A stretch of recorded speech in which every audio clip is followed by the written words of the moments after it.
Hello friends, welcome to খেল দুনিয়া।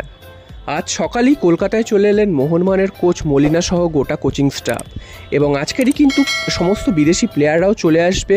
রাত্রিরের দিকে আসবেন জেমি ম্যাকলারেন এবং গ্রেগ স্টুয়ার্ট, এবং জেসন কামিংসও কিন্তু যখন তখন চলে আসবেন। এবং দিমিত্রি পেটাটস তিনি কিন্তু আজকের আসছেন না, তিনি কিন্তু 2-3 দিন পর আসবেন, কারণ তার পারিবারিক একটা অনুষ্ঠান রয়েছে। তো তুমি বুঝতেই পারছো, সমস্ত প্লেয়াররাই কিন্তু এবং কোচিং স্টাফরা, কোচ সবাই আজকের মোটামুটি চলে এসছে, এবং ভারতীয় প্লেয়ার তারাও কিন্তু আজকের কলকাতায় ঢুকে যাবে সবাই। এবং আগামীকাল সকালবেলায় কিন্তু মোহনবাগান তাদের ঐতিহ্যপূর্ণ মোহনবাগান দিবসে প্র্যাকটিসে নামবে মোহনবাগান মাঠে।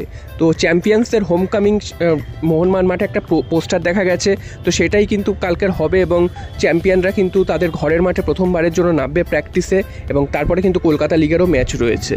এরপর চলে আসি পরের খবরে, সেটা হচ্ছে একটা সোয়াপ ডিল কেরালার সাথে মোহনবাগানের সোয়াপ ডিল হওয়ার কথা রয়েছে, এবং কোন প্লেয়ার আসবে কোন প্লেয়ার যাবে এটা নিয়ে কিন্তু এই মুহূর্তে একটা দ্বন্দ্ব রয়েছে। কারণ তোমরা জানো যে প্রীতম কোটালের আসার একটা সম্ভাবনা তৈরি হয়েছে মোহনবাগানে, এবং তার পরিবর্তে কেরালা ব্লাস্টার্স কিন্তু অন্য কোনো প্লেয়ার চাইছে, অর্থাৎ সোয়াপ ডিলের একটা সম্ভাবনা তৈরি হয়েছে।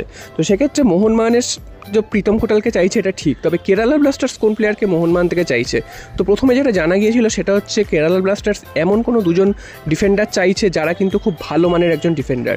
তো মোহনবাগানে কিন্তু ডিফেন্ডারের সংখ্যা, ভারতীয় ডিফেন্ডারের সংখ্যা খুব একটা বেশি নেই, এবং সেক্ষেত্রে মোহনবাগান কিন্তু ভারতীয় ডিফেন্ডারদের সে অর্থে ছাড়বে না। তো সেক্ষেত্রে তারপরে প্রশ্ন আসছিল, তাহলে কি মোহনবাগান মিডফিল্ডে অভিষেক সূর্যবংশীকে ছেড়ে দেবে? অভিষেক সূর্যবংশী খুব ভালো প্লেয়ার। তো তারপরে কিন্তু যেটা জানা যায়, কালকে রাত্রিরে মার্কাস মার্গুলাও জানিয়েছেন যে কেরালার কিন্তু নজর রাখছে মোহনবাগান থেকে এমন একজন প্লেয়ার যে কিনা খুব একটা নামই হবে না, তবে কিন্তু সে কিন্তু খুব ভালো খেলেছে লাস্ট সিজনে, এবং খুব মানে ভালো খেলা ফুটবল উপহার দিয়েছে এরকম কোনো প্লেয়ার। তো সেক্ষেত্রে কোন প্লেয়ার হতে পারে সেটাই কিন্তু এই মুহূর্তে সবথেকে চিন্তার বিষয়। সেক্ষেত্রে অভিষেক সূর্যবংশী হতে পারে, কারণ অভিষেক সূর্যবংশীর যে নাম যে খুব বিরাট তা কিন্তু নয়, তবে তিনি কিন্তু খেলেছেন খুব ভালো গত মরশুমে।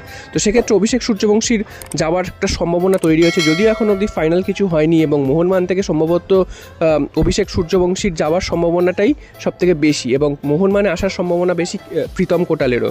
অন্যদিকে কিন্তু হার্মিপম রুইভার কথাও কিন্তু মাঝে মাঝে উঠে আসছে, যদিও এখনও কিন্তু 100% কনফার্ম হয়নি বলে বিষয়টা কিন্তু এখনও বোঝা যাচ্ছে না। আর সবশেষে চলে আসি আরও একটা খবর, সেটা হচ্ছে লিস্টান কুলাসোকে নিয়ে হঠাৎ করে একটা রিউমার বেরিয়ে এসেছে। সেটা হচ্ছে লিস্টান কুলাসো মোহনবাগান ছেড়ে বেঙ্গালুরুর পথে। কারণ লিস্টান কুলাসো একটি কিন্তু পোস্ট আপলোড করেছে, এবং সেখানে কিন্তু বেঙ্গালুরুর একজন প্লেয়ার লিখেছেন ওয়েলকাম ভাই।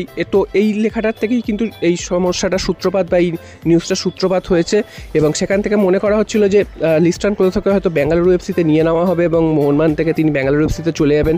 তবে এই মুহূর্তে দাঁড়িয়ে কিন্তু এরকম কোনো খবর নেই যে তিনি বেঙ্গালুরু এফসিতেই আছেন, তিনি মোহনবাগানই স্টে করছেন এখনও অবধি যা খবর।